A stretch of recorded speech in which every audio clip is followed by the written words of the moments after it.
Yeah, so you often see the suttas, in the suttas, contentment being mentioned as something to develop, as something to cultivate and protect. So the question there really is, what kind of attitude do you have towards your own contentment? Is it something you regard as given, just sort of that you're not responsible for, as you can't help it, whether you're contented or discontented? Or is it something that you can actually make the effort towards, protect it, develop it further, make it increase if it's sort of not that present? The whole point is to recognize that actually it is something you can do, and it's something you can learn how to be.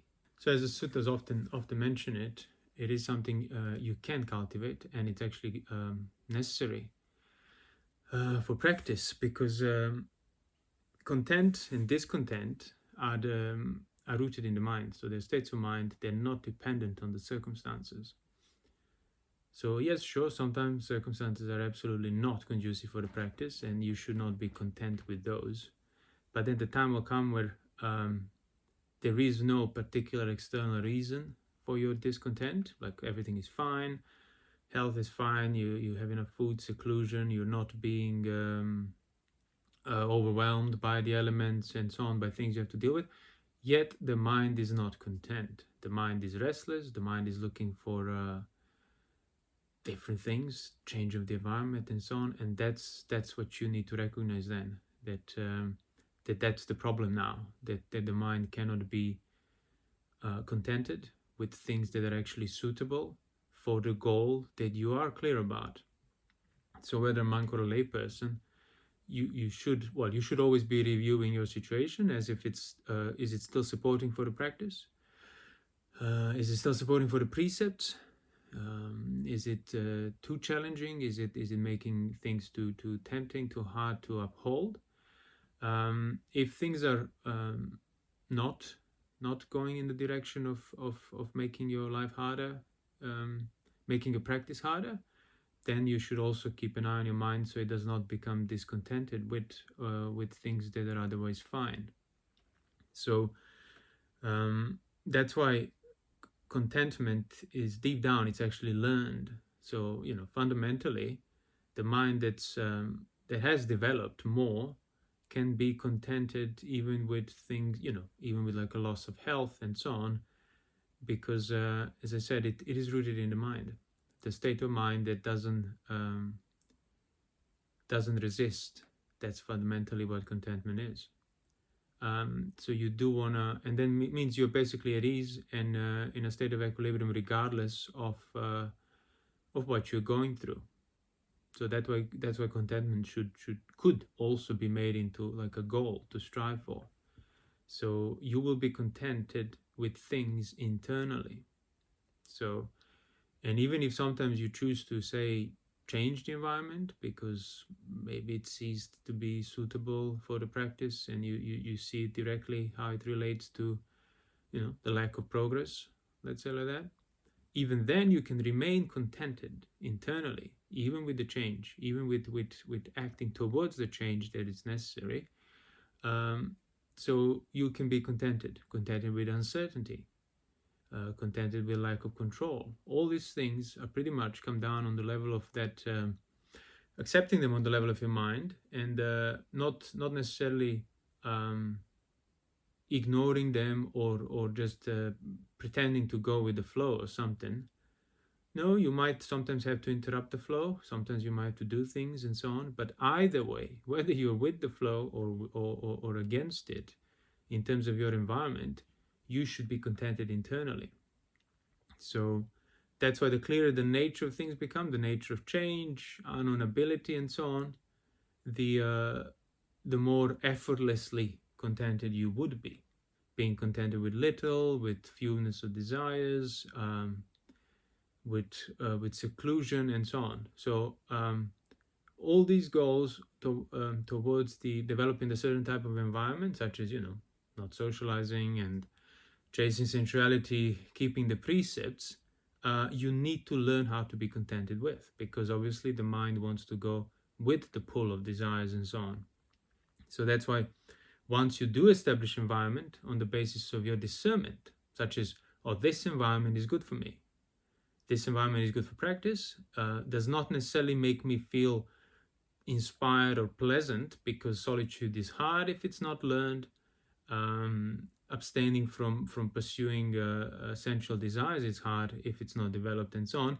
But I will sustain it, and then I will learn how to be contented with that, and that's where the practice will take a whole new level. That's the kind of, finding joy, learning how to find joy in solitude and non-sensuality, and joys of renunciation.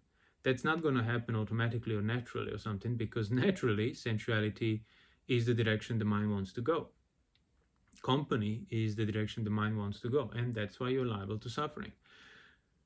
So going against that grain is something you first need to take on out of faith, out of intellectual understanding that it is something that can result in greater good for yourself and others, such as liberation. And then you actually have to learn how to be contented with and protect that environment. As I said in the beginning, just don't confuse that for learning to ignore things that are not suitable. So you should not be contented with sensuality, and you should not be contented with the environment that's conducive to sensuality. You should not be contented with socializing, depending on other people for your emotional support. That's not something you should be contented with, because that is very much rooted in suffering, and it's certainly perpetuating the basis that is making you liable to suffering. So learn to be contented with things that you know are conducive for peace, for dispassion, for disenchantment, for seclusion, for liberation, pretty much, for non-dependence on any external or internal factor for that matter. So that's the goal, to be contented with.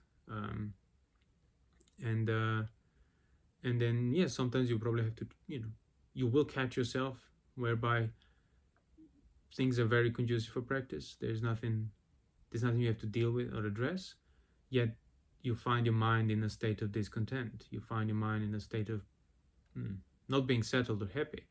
And all you need to do then is just, make some effort and contemplate the reasons for that, as in not look for faults, but look for the reasons for mind being discontent in the environment that's otherwise, quite suitable for content. And then just refrain from those thoughts that would be fueling the discontent, such as I said, looking for faults, finding negative in irrationally finding negative in things around you that are not otherwise so, and then just sustain that awareness, endure that awareness that the mind is in a state of discontent while there is no reason for it to be. And as I said, make sure you don't welcome that discontent, fuel it further, think on account of it carelessly, and it will have to fade, because it does require that irrational discontent requires equally irrational maintenance. So you need to be providing support, you need to be providing thoughts that are adding more to that context of discontent. Don't give in to that irrational fault finding that has to be the basis for discontent pretty much always. So if it's not a factual basis for discontent, such as unsuitable environment, then it would be your own fault finding mind that would be the reason for discontent. Always, thinking, oh well, it will be better like this or better like that, and there is no end to that. That's why it's a kind of a trap, Mara's daughter's trap, as the sutras would say. Discontent is one of the ways to basically fall away from the wholesome, skillful context, even if you're in a very skillful environment, and then keep living basically in a very, very unskillful framework. So you might still be restrained and so on, and not engaging with sensuality and secluded, but if fundamentally on top of that the mind does not develop the framework of contentment, that will be blocking the progress. That will be preventing the context from that fulfillment. So even in the layman's setting, obviously, with its own limitations, you can still, on the basis of your precept, recognize what environment is suitable for the precept, and then try and uphold such environment. They will make your restraint and renunciation easier, or at least more sustainable.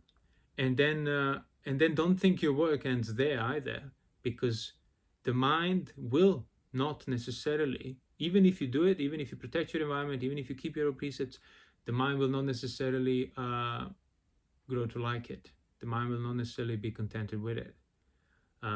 So if you do sustain your effort, and as I said, if you then become aware of your gratuitous discontent, then you can actually slowly learn how to experience the pleasure of renunciation, which is what contentment is, and actually start to prefer renunciation, precepts, seclusion.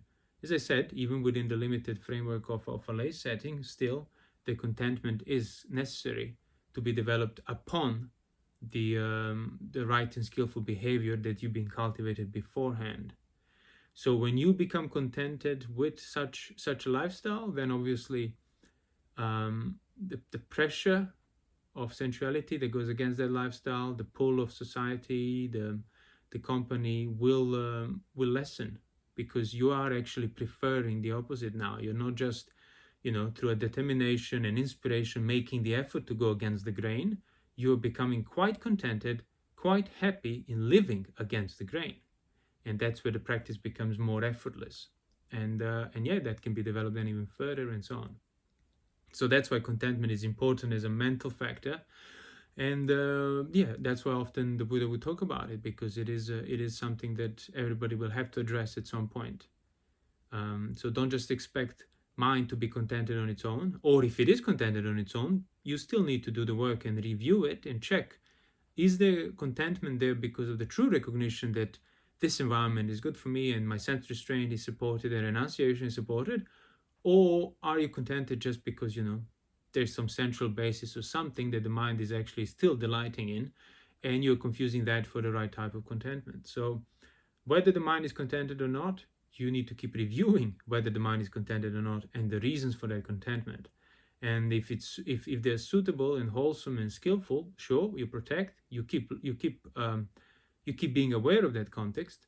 But if they're not, that's where you kind of rewrite them, and you prevent your mind from dwelling on the negative aspects or the central aspects, and try to basically replace them with a wholesome contemplations and skillful aspects that basically would be revolving around renunciation, and learning how to like it, pretty much in plain terms.